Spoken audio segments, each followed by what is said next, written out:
Hello and welcome back. Today we're going to be talking about functions and events. But before we get into that, if you've closed your project and reopened it, you might have noticed that it brings us up to the old map.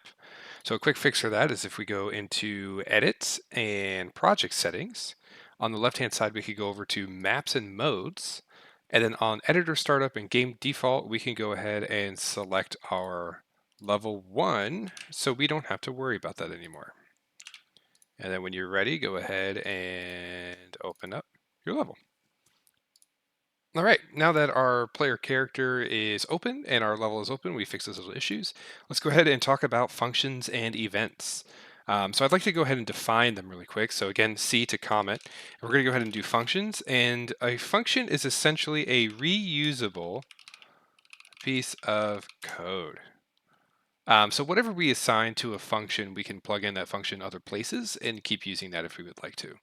An event triggers when something happens, right?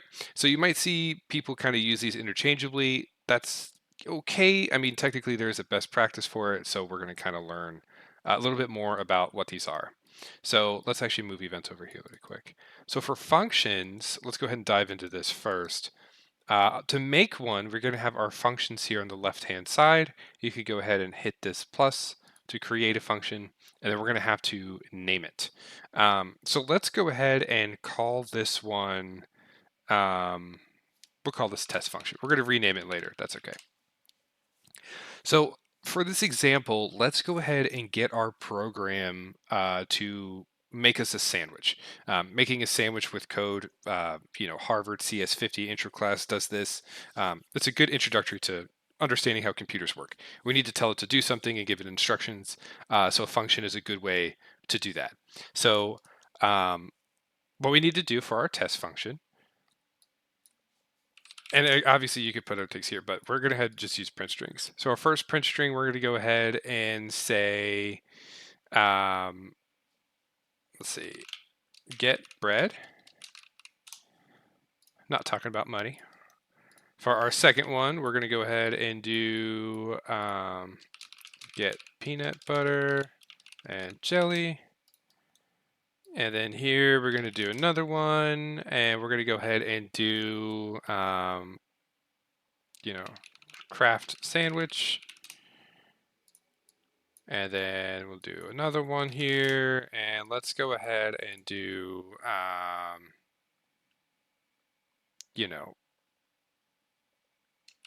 put sandwich on a plate.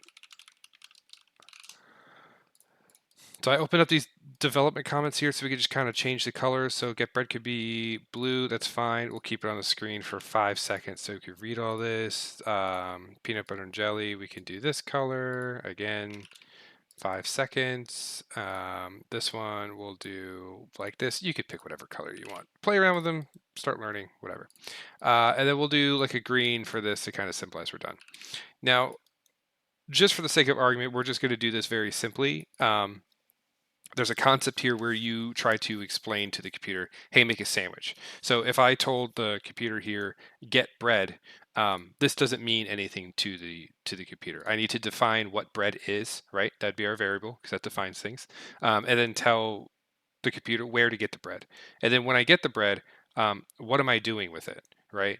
And same thing with peanut butter and jelly. What is peanut butter? What is jelly? Define it. And then when I say craft sandwich, when I tell you to make a sandwich, you could assume I'm going to put peanut butter and jelly on 2 pieces of bread and put that together.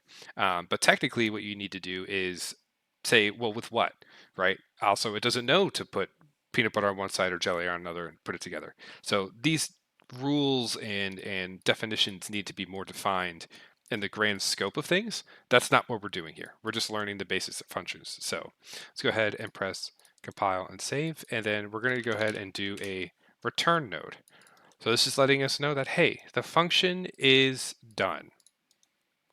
Let's pause here for a second and test it.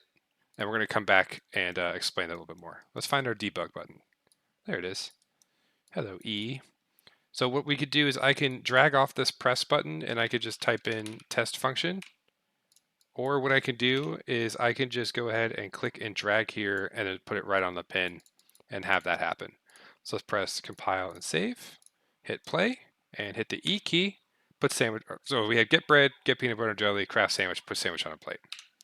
Pretty simple. All right, so let's go ahead and rename this function to make sandwich. But there might be some things that I want to have happen inside here. So what if I don't want to make a peanut butter and jelly sandwich, right? So what if I want to change this one? Um, and what if I need to return whether or not the sandwich is true? What if something happened where I was out of peanut butter or jelly or bread or something happened? So what I can do here is add an output. And I could say something like, was sandwich crafted, right? I could put a question mark, that's fine. It's a Boolean, compile and save. And I can go ahead and put true. So now I know that when this sandwich is done, it has been crafted. I could set certain conditions in here, and I could say that it wasn't crafted. It just depends on what I want to do. So there's an output. So for an input, what I can go ahead and do is I can plug this in, and I can call this sandwich type, and I can go ahead and make this into a string. And what would be really cool is when I go back to this event graph here, I have this new input field here. So I can go ahead and say ham and cheese, hit compile and save, and go back into my function. And now I have this sandwich type here. And instead of peanut butter and jelly, let's go ahead and zero this out. And I'm going to click and drag my sandwich type into this string. Let's go ahead and add some reroute nodes just to kind of keep it like super clean. Let's go ahead and move these down just a smidge. Get these nice and organized. Perfect. So let's go ahead and press compile and save, and let's test it out. There we go. Get bread, get our ham and cheese, craft our sandwich, put sandwich on a plate. So it's kind of an example, a very, very rudimentary and basic example of what a input and an output are. Now, what I could do is instead of wanting to manually type in what this is every single time, I can click and drag out here and promote this to a variable. And I can just go ahead and call that sandwich type, hit compile and save. And then if I have something that needs to change the value of this sandwich type, I can do so through code and I don't have to come in and manually type this. So if you notice here, if I went ahead and typed in peanut butter and jelly into that variable, compile and save, press play, and hit my debug key, I'm back to peanut butter and jelly. Okay, now that we got the basics of functions down, let's go ahead and move on to events. And funny enough, by the way, I'm Alt left clicking. Funny enough, the E key is a type of event. There are a variety of different events we can use, and you might have seen some already. Where is our event beacon? All these little red tags here are essentially events. So event secondary thumbstick, event input action. These are our buttons, what we're doing. We have event possessed. Another one is begin play, right? That's a very common one that we could do, on actor, begin, overlap. That's actually a pretty good one. Oops. Let's go ahead and do, I think there's a way to implement it here, if I'm not mistaken. Yep. On the right-hand side, if you select this main top part here, you could scroll all the way down to events, and we have all these types of events. So on take damage, just a wide variety of different things. So for this one, we're going to be creating a custom event, just so we can kind of get familiar with that. So if I right-click here and I type in custom event, we can add a custom event and we can name it. So let's name this something, because what we're essentially doing here is we're going to plug this into our function and have that run our function instead of what we need to do. So for our custom event, let's go ahead and do, we'll call our function. Calling is just basically saying, hey, press play. And if you notice, there's no input code to this event. So I can't directly press E and then have this call this event. So what we'll do here is we'll go ahead and have our function and plug it in. And let's make sure our variable is plugged in here. Perfect. And then what we could do is right click and say call function. If you notice, it says call function here, and we're making sure we have our right one selected. Target is BP first person character. Perfect. And we can go ahead and plug this in here. So what this is going to do is we're going to say, hey, when we press E, we're going to call this event because this means something happened and I need to go ahead and call my function. So let's go ahead and test that out. There we go. It's working. Now you don't have to just call functions here, right? So if I wanted to, I can do some quick math if I'd prefer. Let's go ahead and move this down.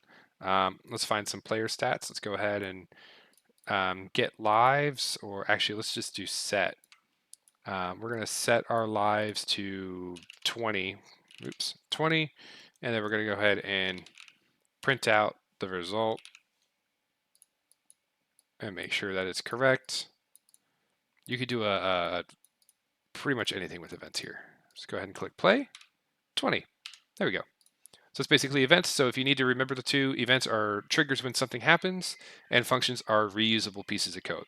A good example too of a function in practical sense is like if you have an interaction system and you need to draw a trace, which is essentially a circle here, saying like, let's go ahead and do this. I've done this on another video before, but I'm going to do it again. I don't care.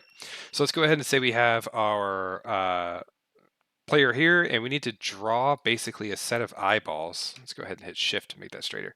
A set of eyeballs here to make sure that we're seeing things, it could detect things. This trace needs to be running either whenever I press a button or at all times.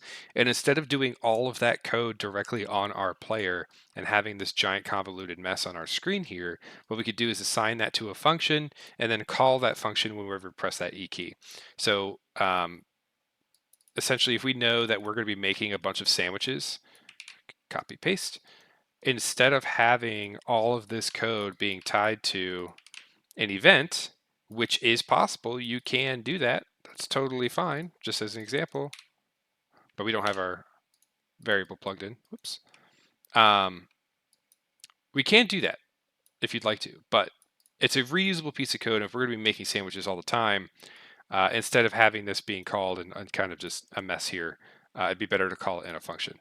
So that'd be the proper use. So one more time, events are triggers when something happens, and functions are reusable pieces of code.